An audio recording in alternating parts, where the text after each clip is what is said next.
Are you ready to take your business to the next level?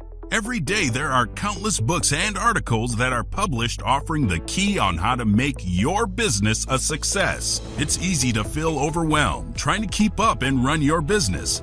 That's why Deb Creer created the Business Power Hour. Keep up on the latest trends, best practices, and techniques for how to make your business a success. Let the Business Power Hour do the heavy work for you.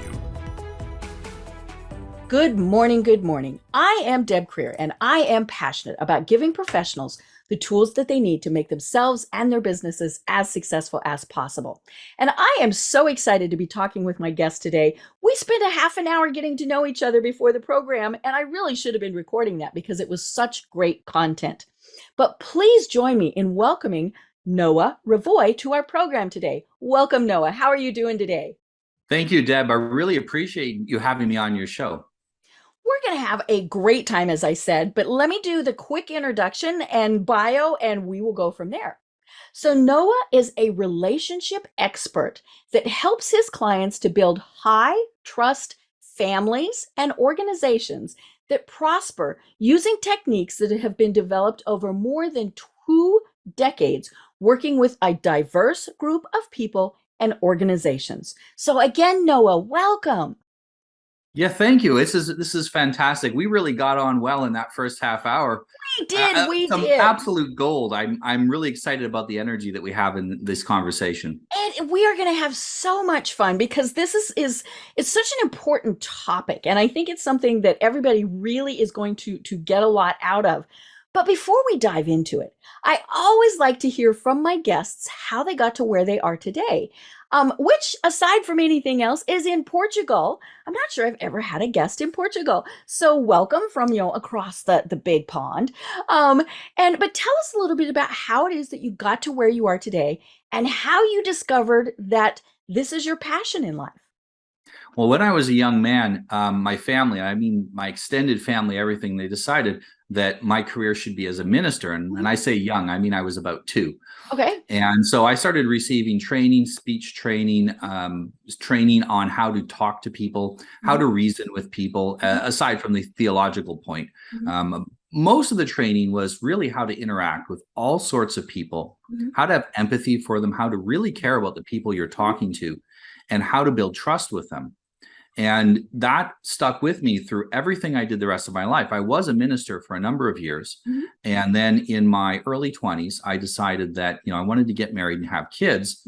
And that was not a career that offered that potential. It just didn't have the income potential for it.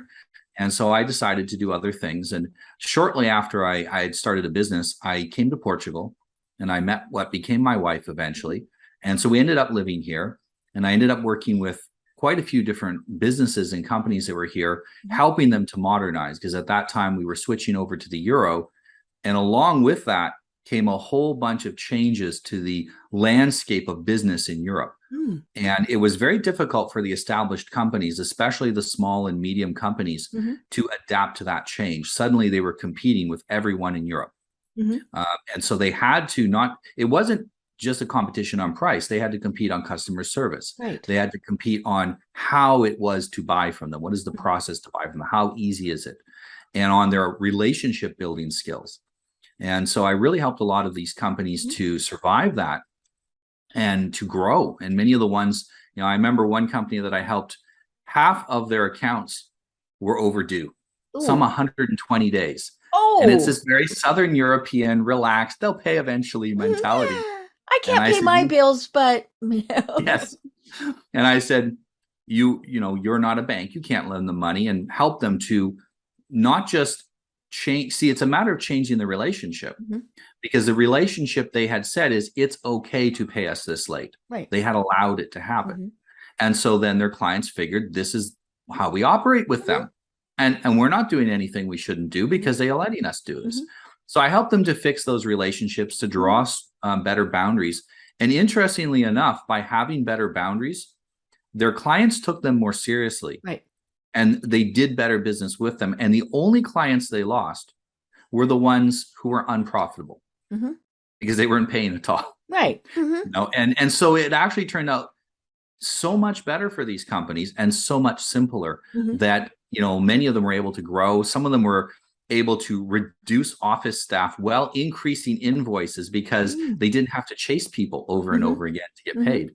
And so there was a lot of these benefits. And this was during my initial adjustment to living in Portugal. Mhm. My wife got pregnant, and I decided I needed to have a job where I could work from home, Mhm. where I could work with helping people. And I noticed that a lot of what I was doing in business consulting was relationship based. Mhm.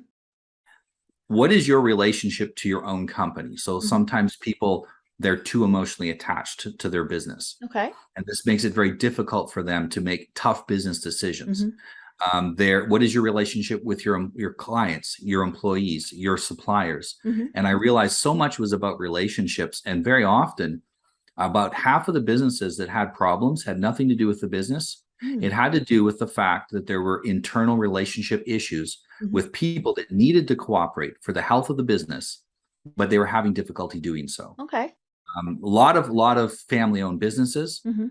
There is a interesting family dynamic there that makes it difficult for them to be efficient Mhm. and to work and to work in a way that they can compete with larger companies. Mhm.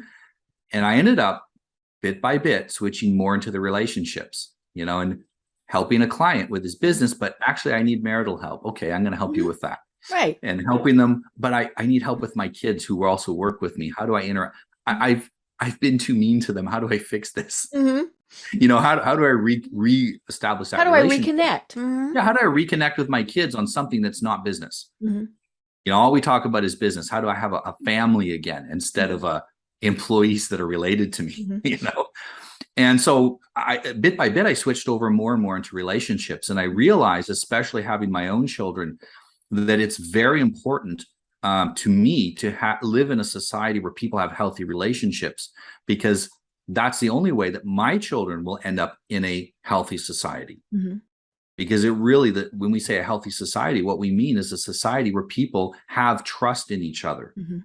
where there is a set of boundaries and rules of how we work together so that we're able to cooperate. Right. And that was really what I became very passionate about. And it was very successful financially as Mhm. well. And so I just was drawn more into that. And that's Mhm. what I do for, I would say about 80% of my clients Mhm. now are relationship clients, and Mhm. about 20% are business clients. Mhm. And we're actually now I wrote a book recently, and we're working on training for companies Mm. to help them be able to teach their employees how to get along. Right. Right. It's gotten so bad that people don't even know how to get along with each other Mhm. anymore. You told a great story earlier about some students that came to an event that you Mhm. had, and how they were so socially skilled. They were going up, Oh, shaking they hands, were fabulous. Mhm. and you were surprised, Right. Mhm. because that is not common amongst young people now. They Yeah, for a haven't been taught teenager how to to get along. walk up and introduce themselves to me, I was like, "Holy Yes. schmoly." Mhm. Yeah. And so if we are hiring people, I would say millennial down Mhm. in our companies, we are going to benefit by providing them with some training on how to socialize Mhm. properly, Right. how to get along with each other, and how Mhm. to resolve their conflicts without having to go to a manager Mhm. every single time. Right. Mhm. If they can resolve them themselves, then your burden of management can Mhm. drop a lot, which means you can Right. manage more people or be more Mhm. efficient. Mhm. Right. And what so many people, we see this, but they don't understand it, is we kind of have our families and our work families. And there is all of those dynamics. And the thing that, and you touched on this, they're not separate entities. When that door closes, we're not stopping thinking about one or the other. You had a fight with your spouse, you might be grumpy at work. You had a really good day at work. You're going to go home and have a good time with your kids. All of these various things. And I always laugh when people talk about work life balance. Mhm. There's no such thing, because, for one thing, balance would be 50-50. And nobody does 50-50. If you throw out the sleep period, we still aren't doing 50-50. And so it's how do we combine those things, and how really do we understand that they all are tied together, especially from an emotional aspect. Yes, if you're going, what happens at home gets taken to the office. What happens in the office gets taken home, as you mentioned, and especially so if you have a family business, it's inescapable. And the general effort is for people has been to separate the two, make them completely separate realms, and that doesn't really work. What we have to do instead is be integrated. And we talk about this a lot in psychology about integrating the parts of your personality that are conflicting with each other. Perhaps your desire to relax, but also your desire to be conscientious and hardworking. Right. Well, you have to integrate the two because both of those things are healthy. Well, it's the same with integrating those two families, those two environments. And this isn't something that we even thought about 150 years ago. Right. I mean, take your kid to work day. It used to be take your kid to work every day. And then he gets to go to school during 2 months of the year. That's how long school used to be, 2 months of the year. Kids would go to school. Because they had to work the rest of the time in the field, Yeah. all those various things. Yeah, go with dad, plow the field, shoe the horses, build the barn, whatever it was that dad was doing, the boys would do it. Whatever mom was doing, the girls would do it. Yeah, and they were canning. They were, most dairy mostly the dairy was run by the mother. She made the milk, she made the cheese, she made the women made all kinds of clothes, which they not just for the family, but they sold them as well.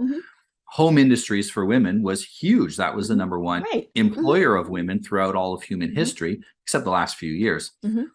The thing that meant was that we didn't have this idea about a work-life balance. I spent 10 quality hours with my kids today and I plowed a field. Because you're walking along and you're talking to your kids and you're interacting with them. And this depends, of course, on the quality of parenting. But we spent way more time integrated with our family. Right. Now, I chose on purpose a career where I can't have my son in when I'm doing client sessions, but I can explain to him what I do. I showed him, he was asking about 2 months ago, how is it that the flow of money works in your company? Wow. So he wanted you to know. said he's about 9. Yeah, he's about 9. And he says, how do they pay you? What are the fees? How does it go around? Like, I didn't tell him there's fees when you get paid, from credit cards or PayPals or whatever. And he somehow guessed there has to be a fee because you're using a service. There's got to be a cost. Right. Yeah. And the how does that all charges work? You. Yeah. And how do you know how much to charge per hour? And how do you know this? And, these were really good questions. And I asked him, who gave you the idea? He says, they just seem like the logical questions to ask. That seems reasonable to ask. And so he wants to see, where is our money? And I show him the different places. We have savings. We have money in the business account. We have money. I show him all the accounts. And he says to me, so that's just digital money, right? And I said, yeah. He says, so it's just ones and zeros, right? He says, yes. And he says, okay. He says, that's not real money. He says, we need some real money, silver, gold, land, farm. He says, we need to start. And he's telling me we need to move some money from this investment over to this one because this is going to be more stable. I'm like, how? And it was good advice. Right. And he clearly been thinking about this. He asked me how much money I make per hour. And then he tells me, so you make about, almost immediately, he says, you make about X per year. He did the math instantly in his head. And he was pretty close. I said, roughly that, yes. He says, okay. So he says, you're never going to make $1 million by selling your time. I said, you're correct. He says, okay, so we got to get a product for you to sell. Something that you can sell that's independent of your time. Now, maybe he's picked this up by just overhearing me and overhearing my conversations with my friends who are entrepreneurs, because almost every friend I have is an entrepreneur. My wife was raised as an entrepreneur. Her family runs a business, and everyone on that side of the family is entrepreneurial or has worked in the family business. So maybe he just picked this up by osmosis. But these are things that he wouldn't get if I tried to make this sterile separation between family and business. And I don't think it's healthy to do that. And our children miss out on so much. Right. Yeah, it was interesting here during the pandemic, when kids for at least a semester, sometimes 2, were forced to homeschool. Now, obviously, there were lots of challenges with that, not the least of which was technology. I think it was probably one. And I think socialization is a very important thing. Sports, music, seeing the kids at recess, all of those things. But when the parents were having to work and teach and do all of that, initially it was like, oh my God, what do we do? And then so many of the people that I talked to liked it. Now, there were a lot of the kids, and it was funny that many of the people said either their children excelled or they really struggled. And there were, a variety of reasons for that. But you could tell that the ones that were excelling, probably they were the more gifted kids anyway. So working on their own independently, that was not a big deal. And, they probably liked not having the distractions and things of classes. But and the kids that needed extra help weren't able to get that extra help. And so that was one of the tragedies. But yeah, the people, and we were talking before the program too about how, we're on Zoom now so many times and our families wander in and out. And, when we first started this, we were like, oh no, oh, that's so unprofessional. Ooh, ah. And now we're like, okay, bring them on, let them introduce themselves, because it's just, we've as a society, we finally realized, oh my gosh, people have a home life, and gosh darn, it's pretty interesting. And so, and, like even just the backgrounds that we have, in our Zoom things, people originally were like, okay, well, we've got the dirty laundry back there. Well, that really wasn't professional. But then then it got real sterile, right? Then we started bringing back in the books, the pictures, all of those things that you might have in a cubicle, or your office if you were with other people. And again, people were realizing you have to have this combination of things in order for someone to be healthy and for them to prosper. Since about the 1960s, 70s, we have been aligning away from a family-friendly culture in the West towards a extremely materialistic, superficial consumerist culture. Mm-hmm. And as we've done that, we've almost gotten to a point where it's like, ew, humans come from children. Yeah. Adults come from children, and it's worse than the pre-war children should be seen but not heard mentality. Right. Now they shouldn't even be seen. Mm-hmm. They just shouldn't exist. Adults should pop fresh up out of colleges as if they came from nothing. And know exactly what they're going to do, all of those various exactly things. Exactly, and be willing to do it for cheap because we need cheap labor. And I think what the last few years have done is they have forced us to reintegrate with our family and we've been forced, the corporations have been forced to be more family friendly. Now they never want that. And I've heard high level discussions. If this part of the reason I wrote a book on manipulation was because I've heard what people who are running these companies think. And you as an employee are often viewed, and as small businesses are often viewed this way too. You're a resource to be exploited. And they will tell you whatever they have to tell you to get what they want out of you, because they feel that you're powerless. And you can't go anywhere else. And many people, they have manipulated themselves, and that's where all manipulation starts. We manipulate ourselves first to believe that if they don't go to work for that company, they're not going to eat. It's they believe it's life and death almost. Now, I've had a number of clients, ladies who were on the edge of burning out, and I said to them, what would happen if you quit your job, looked after your half dozen children, and said to your husband, I'm so sorry, but I just can't work anymore. I'm burned out being a mother and a wife and a corporate slave. Right. I can't do it anymore. And I said, what if you just quit? What would happen? And the fear that they have is enormous. But when they think about the consequences, it's very little. Right. Yes, it's a reduction in how much money they can spend. But vacations will be domestic instead of foreign. Car will not be renewed at the end of the 4 years. You'll have to keep it an extra 4 years. It's not the end of the world, but for their health, it's fantastic. Yes, and corporations, their mental and their physical health. Yeah. But companies hate that because women are some of the most productive of employees because they don't say no. women in general want to please. They want to make Right. people We happy. want to please. I mean, that's in our Yes. nurturing nature. Exactly. And that's healthy and that's a good thing. And I don't want to ever discourage that. The problem is that your employer notices that and he says, there's a lever that allows me to manipulate you. Right. You know, for men, they do it differently. For men, it's about status. It's about attainment. It's about, I am the Lord of what I have done. Yes. And you could go buy the Porsche now, you know, all of those things. Exactly. We're manipulated in a different way, but we're still being manipulated. And so for women to realize that for them to get to a point where they're immune to that corporate manipulation, and that happens often on maternity leave. They're away from the manipulation long enough to break the spell. It's like a magic spell. And same thing with COVID during the pandemic. People went, I don't have to go back to work.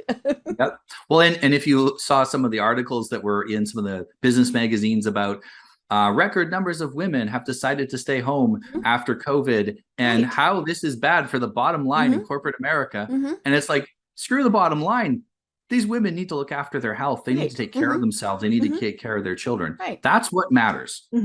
It's quality of life over riches. Right. And in the business side of things, we need those women in those because they do bring different skill sets. That is the empathy side. That is, and so that's why it's bad for companies when all these women left. But it was really and funny. They haven't been helping men integrate any of those skills either. Yes. Yeah. And that I think is changing. That's the nice thing is we're seeing that. But yeah, you talk about how women want to please. And I was just having a conversation with a friend of mine on Sunday, and she said, we were talking about getting overloaded, volunteering too much. Somebody says, could you? And we raise our hand. We don't even ask. We don't even know what it is. We just raised our hand. And she said, that when she came to the realization that the word no is a complete sentence, that makes such a big difference, right? Because it's not no, but, no, and, no. And there's nothing wrong with that. But that comes back into what you were saying, the manipulation. And so I want to talk about that because you have written this great book. It's called, and hold it up for those who are watching on the video, Become Immune to Manipulation, How They Are Manipulating You and How to Resist It. And it was fun when I was reading this book. It's a fairly quick read because part of it is I'm reading through it. I went, oh, I do that. And then, of course, I'm also thinking, that's been done to me. Yes. So first, let's kind of start at the basic. What is manipulation? So manipulation is social and emotional warfare. Okay. It's how we, violence is physical coercion. I make you do it or I hit you. Right. Violence is, manipulation is, I'll make you do it or I'll make you feel bad for not doing it. I will punish you emotionally, or I will exclude you socially because you didn't do what I want. And that is, human beings feel as much pain from physical violence as we do from being excluded socially. Number one cause of suicide is social alienation. And so it's a very effective weapon. It's in modern times, it's probably more effective than violence. If someone hits you at work, you call the police. Right. Somebody hits you anywhere. Yeah. Hopefully you call the police. Really exactly. It's really clear. It's very clear that they did something wrong. But if someone manipulates you, you usually walk away from that thinking, what did I do wrong? Yeah. Where did I screw up for them to treat me like that? And that's the whole point of the manipulation is not only do they get what they want, they make you think that you owe them more. So it's the creation of an artificial debt that they then want you to pay. And you see this when they want you to work overtime. And in some areas of this manipulation, because men are less desirous of pleasing, men are more tribal. So as long as for most men, as long as their wife appreciates them and their children love them, everybody else can hate their guts and they don't care. Right. Maybe they need one friend or two friends. Okay, but for women, social isolation. We're social critters. It's torture. And women can be very cruelly manipulated in this way. And so learning how to be immune to it, it's not a matter of no longer caring what other people think. It's a matter of balancing that with your ability to say, that is manipulation. Now, you mentioned that you saw it and you said, I do some of those things. We Mhm. all do. Mhm. Because we were raised on manipulation. Mhm. We saw it in the news. We Mhm. were probably manipulated by our parents to some Mhm. extent. And when I say that, I'm not saying your parents were evil. Right. Yeah. I mean, They wanted you to do things stuff. like you need to behave because Santa is watching. Right. Exactly. And so they weren't saying something like that to be mean, but it was a way of getting you to go to bed, to eat your veggies, do whatever it was with the mythical Santa, rather than saying I'm going to be disappointed in you or whatever. It was a Santa, and Exactly. obviously religion to some degree does some things like that, and or just grandma's not going to like you, or they probably don't say Yeah. grandma's not going to like you because grandma always likes their grandkids, right? But yeah, you've got all of those in there. And so you're right. It's not that now there are the manipulators who are the narcissists who Yeah. are, so they are doing it with a totally different perspective. But That's less most than 3% of the right, yeah, population. yeah, that's Yeah. very small. Most manipulators really aren't doing it to be malicious. No, they have legitimate needs that they want met. Mhm. I want my kid to brush his teeth. I want him to eat healthy food. Mhm. I want him to go to bed at night. I don't Mhm. want to fight with him about it Mhm. because fighting is also bad for the relationship, Right. arguing. Mhm. So I'm And going to tell so, him Santa's watching. yeah, let me do this to the lie. And that works. See, this is why manipulation keeps being used. We Mhm. use it because it's easy, but we keep using it Mhm. because it works. Right. Mhm. And it works until it doesn't. And Mhm. then the kids go, okay, so this happens in the terrible twos. Mhm. We manipulate them into doing the thing. In the terrible twos, they can now speak Mhm. roughly at that age. They can speak Mhm. sort of. Right. And Mhm. now they start going, wait a minute, I was tricked. Right. Yeah, they figure And it they're out. It's like, angry. mhm. They're angry about it. They got fooled and they're angry about it. Mhm. And they now have the words. Finally, they have the words to say something about it. Mhm. And they feel they have some physical control of themselves to stomp their little feet and Mhm. not cooperate. Right. They do that again in their teen years because there's another burst of awareness about Mhm. life when you hit puberty. Mhm. And so you now have another awareness about life. And when your kids are rebelling, they're often not rebelling really against the values that you taught them. Mhm. They're rebelling against the way you taught them. Right. Mhm. They feel if you didn't tell me the truth on A, B, and C, Mhm. and you manipulated me, maybe that means that the thing you tried to manipulate me to do isn't good for me. Mhm. And they get confused. Their Right. trust breaks And then down. sometimes they're like, "Ooh, if it's not good for me, maybe I really want it." Yeah. Yes. Well, and sometimes they rebel by going even deeper, but almost taking your ideas to an extreme. Mhm. But what happens, and this happens between husbands and wives as Mhm. well. Right. We maybe we manipulate. We have a legitimate need. Wife legitimately, she needs help. Mhm. Too much stuff piling up at home. Mhm. She needs some help with it, Right. and so she will manipulate her husband using her affection because Mhm. most husbands deeply want to please their wife Right. as well. Mhm. We don't care about pleasing almost anybody else. Mhm. That's about the only our wife Mhm. and our kids is about the only Mhm. people we care about. And so she will use that. Okay. Mhm. And that will work at first until he starts to feel used. Mhm. And then it backfires, and then he'll figure out what she wants and do the opposite. Mhm. And so what I teach you to do, and we can say so and so is manipulating me, and Mhm. until they stop, we can't have a relationship. Right. If you did that, you would have no relationships with anyone Mhm. because almost everyone is using a little bit Mhm. of manipulation. Right. Yeah, and also it puts you in a position with no power because you're Mhm. waiting for other people to change their behavior. Mhm. So what I said is, how can I affect other people in a positive way? Mhm. So what I decided is what worked for me and what Mhm. worked for many of my clients was to set boundaries, Mhm. was to be able to identify manipulation and with empathy point out, when you do that, that hurts me Mhm. and that breaks the trust that I have Mhm. between us that we're on the Right. same side. Mhm. But this is how you can get what you need from me. Mhm. If you come to me honestly and tell me what you need, Mhm. then I can help you to find to Right. accomplish that. Right. And And then it switches to persuasion. exactly. The switch is to persuasion, and persuasion is where we create a win-win Mhm. situation. So manipulation is win-lose. Mhm. Somebody wins, some lose. Honestly, Mhm. most of the time it's lose-lose. Right. Mhm. It starts off as win-lose, and Mhm. then it becomes lose-lose over Mhm. time because the relationship falls apart. Mhm. Now, if that relationship is based on persuasion, where I deeply care about the other person Mhm. and I want to know what it is they need, and I figure out a way that I can fulfill their needs and my needs. So we're both going to be happy. What we've done then is we've created both a trusting relationship and one that is reciprocal. So over the long term, I'm going to want to keep interacting with you because every time I interact with you, I get my needs met. And that makes that keeps me satisfied. And therefore I'm going to come back to you because it's safe to come back to you. And this is how we create lasting personal relationships, but it's also how we create lasting business relationships. Is by having that empathy for people.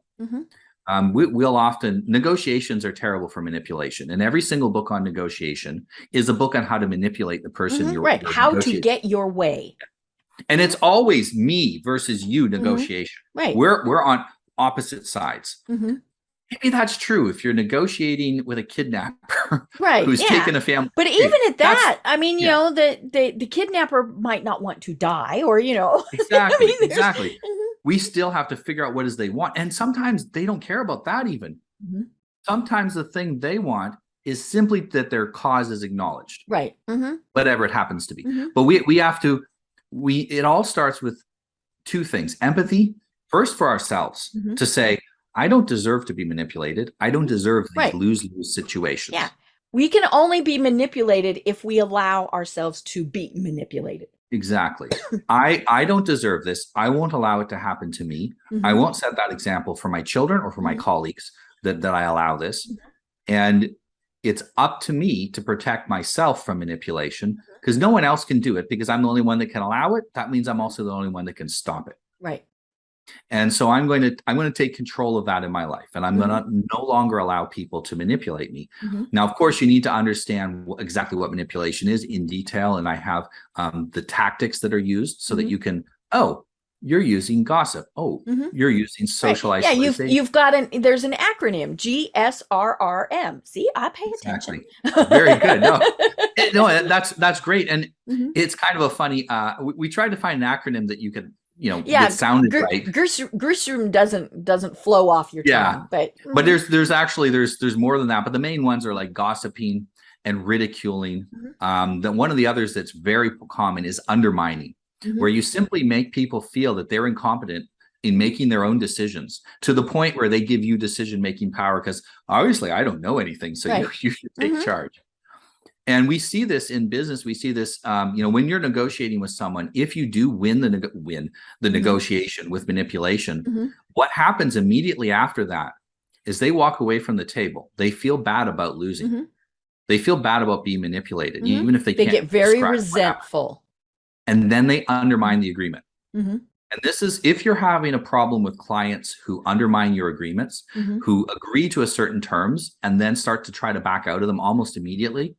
It's because you've been unintentionally allowing manipulation to be part of the process. This doesn't mean that you manipulated them. Even allowing them to manipulate you can have that outcome. Yeah, because we feel bad that, or we're annoyed, or we're angry, or whatever, that we allowed that to happen. Exactly. And so, and it's unfair. And human beings do not like unfair. Yes, life isn't fair, but we can treat each other fairly. And also, you when you're manipulated, you don't really have agreement. You have the illusion of agreement. So there's nothing substantial to build that relationship on in the long term. And so switching over to persuasion, where you use empathy, and it takes a little time. Upfront persuasion, the quickest way to get agreement is violence. You will do it. Car robberies are quick. Car robberies are quick. Okay, manipulation takes more time. Okay, but it's safer. But persuasion takes even more time and effort and some skills up front. But long term, it's the lowest maintenance. It's the lowest, it has the highest return on investment, and it's the lowest maintenance type of agreement you can have and relationship. And so when we base our relationships on persuasion, whether that be with our family or people we work with or our clients and suppliers, what we do is we create this system where we all start to care about each other because it's so valuable to do business with that person. It's so valuable to have that employee or employer that we will put the effort in to work out disagreements versus the first sign of disagreement. We're going to break. We're going to get a business divorce. The first time I don't agree, I quit. And, many companies, they have this problems with turnover in the last couple of years, partly due to COVID, but some of this turnover started before that. It started about 3 or 4 years before. And I know someone that runs a fast food chain, and they said to me that they're having every 6 months, almost all of their hires are gone, and they're having to get new ones. Wow. It takes 3 months to train them. Mm-hmm. So they get 3 months worth of work out of them. Actually, they don't even get 3 months, because somewhere in there, they're thinking, I don't want to be here. Exactly, because they check out before they quit. Mm-hmm. And the primary reason for high turnover in every company, the primary reason for your average employee turnover is because they're not getting along with their colleagues. Mm-hmm. And this is often due to the fact that you either have a harsh, manipulative environment in the company, mm-hmm. or because the individual themselves is not trained to how to deal with problems. They don't know how to deal with conflict within mm-hmm. the company. So either they resort to manipulation, mm-hmm. and then there's disagreements ensue that can't be resolved, mm-hmm. and so they quit to resolve them. Right. Or they just leave because it's uncomfortable. Mm-hmm. Yeah. And I don't like this. I'm not going to be here. Yeah, it used to be, and you'll notice that the ratio of managers to employees in the 80s, suddenly they got rid of all middle management. So you had, mm-hmm. because people were pretty good at working together. Gen Xers are pretty good at working together, mm-hmm. And we get along, mm-hmm. and we work hard, and we kind of shut up and do our job and mm-hmm. and don't fight a lot, right. Even if we don't agree with each other. Mm-hmm. And so they could get rid of a lot of the managers. Mm-hmm. And now we're having this problem where it's contracting again, where you're having one manager to every like half dozen people, mm-hmm. because people can't get along, and they need some sort of parental figure to teach them how to get along, but they're adults.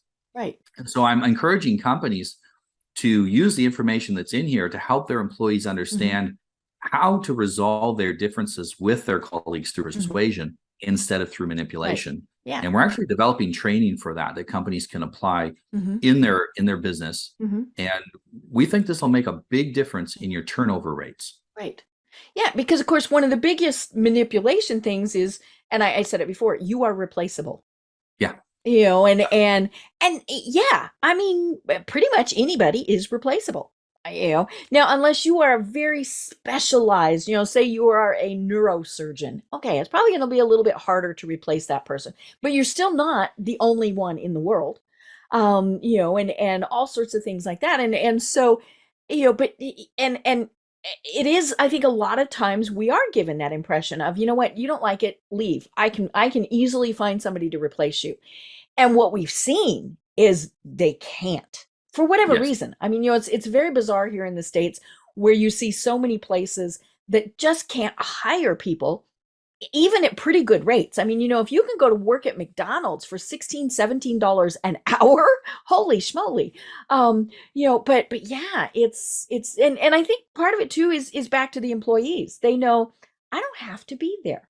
And I don't think, yes, there was the at the start of the pandemic where people were in essence paid to stay home. I think that's pretty much gone away. There are still people like that, but they were always like that, right? There's and so, but I think and we alluded to this before, people are really realizing they want to work where they feel valued, where they feel respected. You are going to have some manipulation. I mean, even if it's just our hours are X to X. I mean, but that's not to say, okay, if you're working with a customer and they need an extra 10 minutes, it's okay to give them that extra 10 minutes, and allow them to be empowered to say, you know what, I'm going to stay on the phone with this person for that little extra time, and not say, we're sorry, it's closing time, click.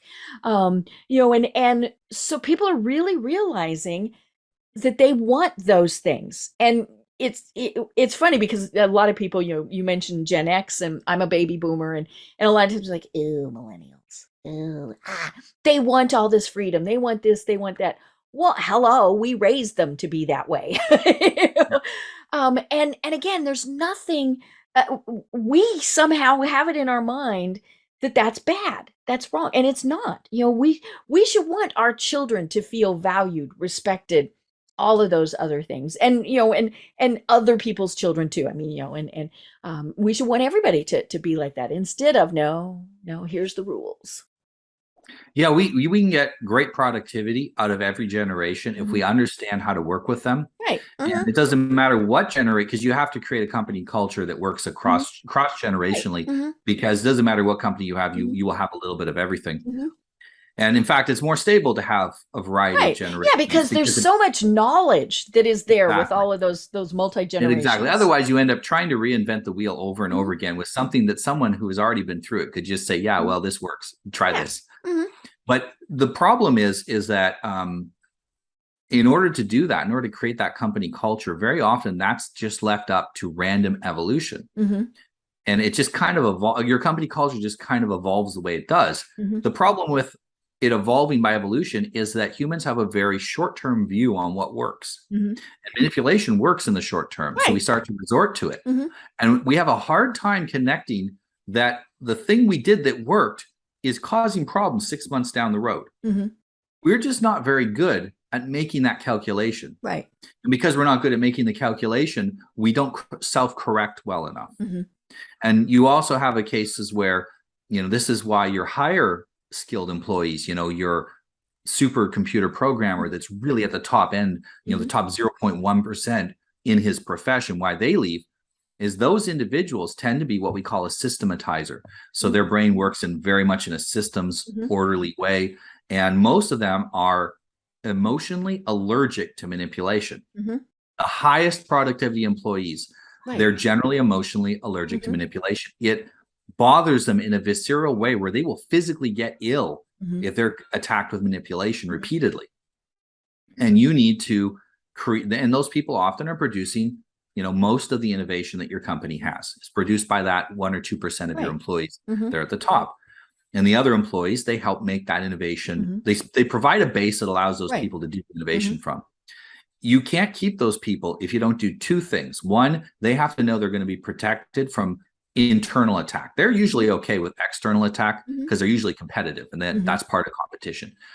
And the other thing is they need to know that they have a place to go, that there's an upward trajectory for them.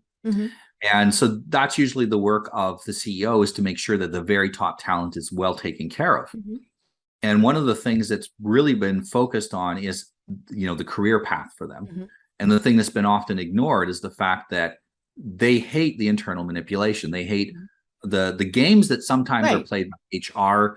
They hate you have some people in the company that are there because they're good at playing politics. And they're not offering a particular amount of value. You need to keep them separate. And those people did not like the pandemic when everybody was scattered everywhere. I have nobody to manipulate anymore. Yeah, those micromanagers. Can you imagine? There's nobody under their thumb anymore. Exactly. And that for those people, having power over other people has been studied on the effects it has on the brain. And it's as addictive as opium.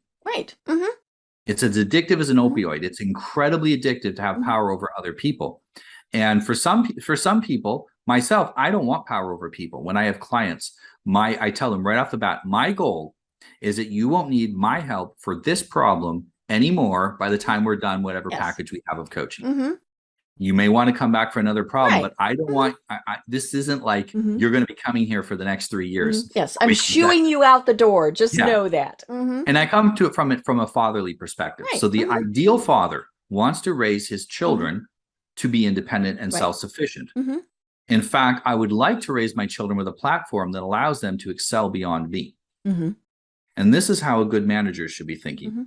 Because most of us, if we're a manager at a certain level. We're not all capable of being a highest level in a big corporate for whatever reason. Some of us don't want to make the horrible hour sacrifice. And a lot of responsibility, and you screw up, you might go to jail because most big corporations are breaking an awful lot of laws. So you don't get to do what you liked anymore because you're having to do the paperwork, the hiring, all of those things. Yeah, you're married, and you're married to the company. It's now your second spouse, basically. And so many people don't want to make that sacrifice, but for whatever reason. So we're where we are. Our job should be to help those that can excel, grow up past us if possible. But that's hard to do if we're concerned that we're going to help someone and they're going to replace us. Mm-hmm. And so that's a legitimate concern that a lot of people have, a lot of managers have. Mm-hmm. And if they don't have a good answer to that question from the company they work for, Mm-hmm. they will undermine the top performers because Mm-hmm. they don't want to be replaced. Mm-hmm.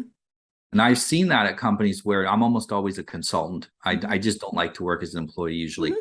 But I've seen it as a consultant because I brought in ideas Mm-hmm. which will make someone obsolete. And Right. my first thought is, I'll say to the other consultants, if there's others in the project, is that we need to find a home for that guy in the Right. company. He's Mm-hmm. productive, but Mm-hmm. we're about to replace him with Mm-hmm.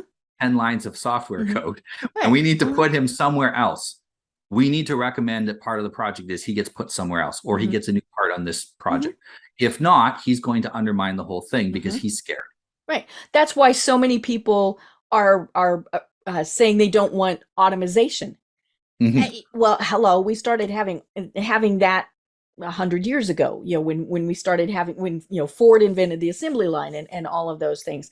But yeah, when you find another way for them to give back to the company, that's the best way to do it. Or they might say, okay, I'm going to go do something else, but let it be their choice. Yes. I've even, anyone that I've ever had to fire, I have run companies with up to about 50, 60 employees. Mm-hmm. And that's what I feel comfortable at. I think getting close to 100, I'd probably sell the company. Mm-hmm.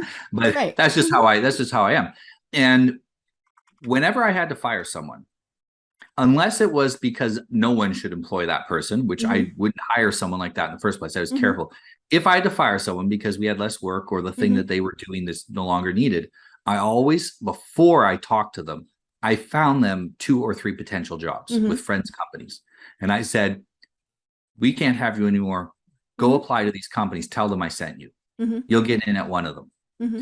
The reason is because if someone leaves your company, they can still sabotage you when they're gone. Right. Oh yeah. Mm-hmm. Yeah. And burning unless those you're willing bridges to is grab not them a with wise security. idea. Yeah. Mm-hmm. Unless you're willing to grab them up with security and bundle them out the door when you Mm-hmm. tell them you're fired, Right. they could cause a lot of damage. Mm-hmm. And you minimize that by taking care of them. And do you have to do that? No. Should you Mm-hmm. do it? Yes. It's the better business practice. Mm-hmm. Right. It's Yeah. the more humane thing Mm-hmm. to do. Mm-hmm. Every time you make an enemy, that's someone that somewhere down the line is going to work for a company that's a future supplier, future client. Mm-hmm. Yeah, it's a somewhere small along the line. world. It really It's a is a small small world. Mm-hmm. Yes. Especially when it comes to decision makers, not a lot of decision makers. Mm-hmm. And they cycle through. So the person that you just ruined Mm-hmm. to get your way through manipulation is going to come back at some point and have a decision to make whether you make money or not, and they can hurt you. Mm-hmm. I've benefited the other way, where people said, let's do business with Noah because everybody that does business with Noah likes it and makes Mm-hmm. money. And it Right. always works out well. Mm-hmm. And if it goes bad for me, not for them. Mm-hmm. Right. Yeah. And because I ensure that, I make sure that if I do business with you, Mm-hmm. that you are happy with what you Right. get. Mm-hmm. And so I've had the other way where people that I've had to let go or that I've hired, maybe the business was sold or closed or whatever, they go on to some other places and then they call me back and say, hey, we'd like to do business with you. Yep. Oh yeah. And it's very, very powerful. There are salesmen that get hired simply because they've had a history of good relationships with companies they've dealt with in the past, which means they have an in to sell the product in those companies. Right. Yeah. And yeah, we should not burn those bridges. That's it, whether we're leaving by choice or not by choice. And so it's one of those things that, what goes around comes around. It ultimately is that. But the hard thing for companies is when they know there's manipulation going on and they're thinking we need to get rid of it. And of course, one of the biggest things has been the Me Too movement, and obviously a lot of what happened there. And I don't think there is any woman that can say that in some way she didn't feel something, through this, whether it was horrible and awful or even just something as little as comments about, oh, she's late because of her kids or, anything like that. And so companies, we need to fix that. But then it was difficult because it swung too far the other way. When we started hearing about businessmen who no longer would take their female employees with them on business trips because there might be the appearance of a problem. And so that's where it gets really tricky, is when you're trying to right those wrongs and fix those things. But yeah, I mean, Well, because there was some manipulation oh involved in yeah. there, which ruined the men's trust of women in Yeah, general. yeah, Now, I because guarantee you that never came up if that was a woman he trusted. If he'd worked with a woman for right, 3 or 4 yeah, years yeah, he and he would know. trusted Yeah, her, we can travel and it is just fine. There, nobody is going to question it, or nobody that matters is going to question well, anything. and Me Too has mostly been applied to women being harassed by men. It But I've happens been the other way harassed. around too. Well, no, I've been harassed by gay men that I worked with, Right. and to the point where it almost got into a fight because they push it too far. And this is and it was interesting because that experience made me go, I'm a pretty strong guy, and I grew up scrapping as a kid, and so I can take care of myself. And I thought this was disturbing for me. A woman facing a man, there's a huge power disparity, physical power disparity between a man and a woman. Facing this kind of thing, this has got to be pretty scary. And usually the things that lead up to a legitimate Me Too situation where the woman's actually being assaulted, it doesn't start off with assault. It starts off with subtle manipulation over time. The little comments about you're coming in late because of your kids, and maybe not. Well, it's creating a false debt, making you feel that you owe something. Right. Of course, if we go to work, we owe to show up and do our job. That's the true debt. The false debt is that we owe other types of favors, or we owe some sort of emotional, moral allegiance to the company. No, it's where we work. Okay. And it would be great if companies really treated their employees like family, but usually that is a manipulation tactic in of itself most of the time. And so people are like, well, we have to get men to do better. I'm sorry, that most men don't do that. And the few men that do, the 5, depends what country you're in or what part of the world you're in, the 5 to 10% of men who do that, most men would like to punch them in the face, but we can't do that because violence isn't acceptable in modern society. But those men can't be trained not to be predators. They're predators. Words aren't going to stop them. And so the only thing you can do is help women identify and avoid those men in the first place, or identify and deal with them through the whatever process their company has. And the earlier you can identify that before it gets bad, the more safe you're going to be from it. Right. Yeah. And that's where women need to feel, I can say something. And that really is part of the Me Too thing. But short of something like violence, like physical assault, we do see things coming. People are snipping and making those things, and that's where we need to say, no, that is not acceptable. And and that's hard. It is very hard, because we don't want to lose our jobs, we don't want to lose our friends, all of those things. But you've used the word several times, boundaries. We have to set them and say, this, I'm not going to accept this. I had a boss one time years ago who, he was a large man. Big dude, probably pushing 350. And he was just a mean-spirited man. And then in other ways, giving. He was one of these, he was deeply, he was rough around the edges. Yes. And he had a lot of self-esteem issues, things like this. But he liked to swear at people. And I was his office manager, and I knew that he was going to swear. That was just, and so I hadn't been there real long. And I said, you get to call me the B word once. The second time you do it, I own your company. Now, I was like a young 20-year-old. Now, and he did. He called me that word one time. And all I did was I held up a finger, not the middle finger, my index finger. And he said, what? And I said, that was your one. And he never did it again. But I came out of his office shaking, because it had been, but it was, I just told him, you're not going to do it. And obviously it is difficult, and we don't want to undermine in any way somebody, but and I think part of it too is we as women have got to watch that we're not doing that to other women. You know, because that gets really easy too, you know, and you know, men do it, you know, everybody we like to make ourselves feel better by knocking somebody else down. Let's do it Yeah. the other way around. Let's make ourselves feel better by raising somebody else up. I have seen this case, exactly this pattern play out several times in corporations. And I've been, one of the people has been my client. So I've been helping them through the deal with it, where a woman gets a promotion. Okay, for whatever reason. Sometimes you just need to promote somebody and they're all relatively equal. And so the people are like, well, I'm better than her. Everyone thinks they're better than everybody else. Oh, yes. I'm better than her. Why? She got her promotion. She must be sleeping with somebody. Yeah, and there's it's the only other one women reason. that say this. We're not going to admit she's smarter. Yeah. Nowadays, I'm starting to hear men say that, but generally it wasn't the men that said that, because if she was sleeping with someone, some other man would know it in the company probably. Right. So they normally men don't talk. make those. Yeah. And the women know it's not true. They're doing it to undermine the other woman, to make her so that you can't put her up because it's going to look like impropriety. Well, then she actually gets harassed.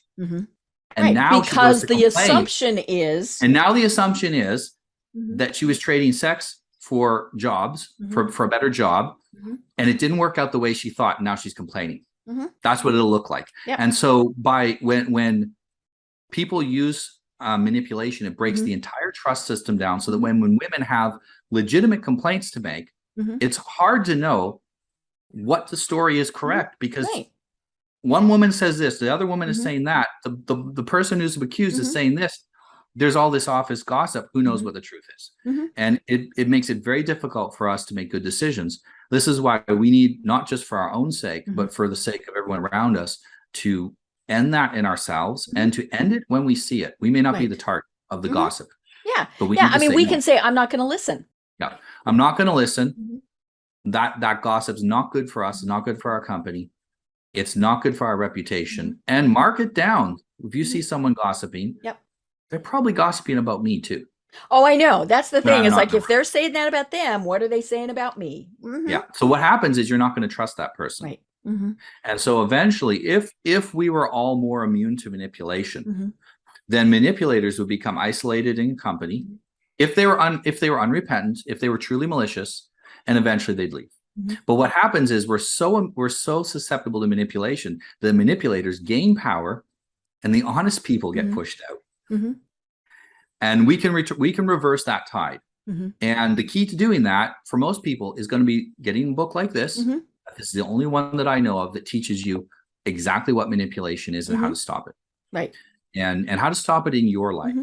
And I'll tell you something, life's a lot better when you can trust people, because you know they can't manipulate you. Right. All your relationships improve. Yeah, and then we're just happier people. Yes.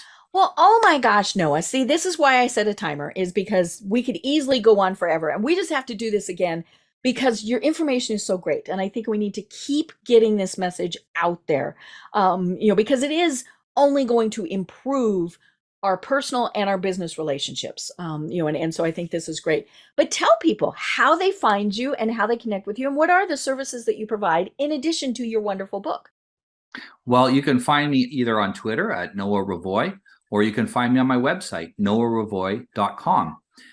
You can get my book on Amazon. Just type in either my name or the title of the book, and it'll show it up for you. I have a hard copy now. And sorry, everyone, I haven't got the audio version ready yet. You have a good voice. You need to read it. Thank you. Well, I had almost a month where I had laryngitis at the time that I had scheduled to do it. Of course. And now my kids are off school, so if I record for more than 5 minutes, you hear them in the background. Which is fun, but on a book probably. Yeah, for books, not ideal. So I'll be doing that in September, and we have it on digital as well, so that if you prefer to read it on your iPad or something like that, you can. And you can get in touch with me through my website. Okay. And you can book a consultation. A discovery call is free to book, where we can talk about how we can work together and how I can help you with your relationships, whether that be your marriage or your business relationships or your relationship with your children or family. I love it. I love it. Well, this really has been such a fun discussion. And as I said, we will have you on again. Do you have any final thoughts for us? Yeah, we have the opportunity to build wonderful, trusting, satisfying, loving relationships. And the changes we need to make are just a few tweaks in how we deal with people, and practicing those empathy muscles so that we understand what they really need. It's something that we don't need to put up with untrusting relationships, and we can have what we really need. I love it. Such great words to end on. I am Deb Creer. I've been having a fascinating discussion with Noah Revoy. And until next time, everyone have a great day. Tune in for our next program for even more trends, best practices, and techniques for how to make your business a success. The Business Power Hour, hosted by Deb Creer, is proud to be part of the C-Suite Network.